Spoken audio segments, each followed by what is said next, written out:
സംസ്ഥാന ഹരിത കേരള മിഷന്റെ ഹരിത വിദ്യാലയ പദവി ലഭിച്ച government high school Avanavanchery Thiruvananthapuram.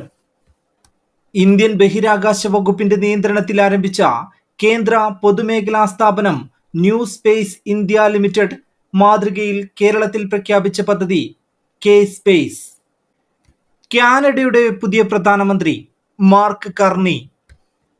Champions trophy cricket ഫൈനലിൽ ന്യൂസിലൻഡിനെ 4 വിക്കറ്റിന് തോൽപ്പിച്ച് ചാമ്പ്യന്മാരായത് ഇന്ത്യ. ഈയിടെ അന്തരിച്ച സുപ്രീം കോടതി ജഡ്ജിയും ഇംപീച്ച്മെന്റ് നടപടി നേരിട്ട ആദ്യ ജഡ്ജിയുമായ വ്യക്തി വി രാമസ്വാമി.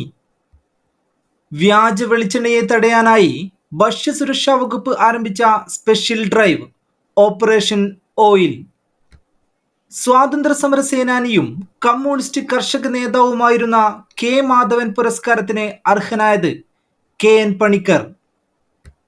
സ്പെഡെക്സ് ഉപഗ്രഹങ്ങളെ വിക്ഷേപിച്ച PSLV ദൗത്യത്തിന്റെ ഭാഗമായിരുന്ന 1000 ഭ്രമണ യാത്രകൾ പൂർത്തിയാക്കിയ ISROയുടെ ചെറു ഉപഗ്രഹം പോയം 4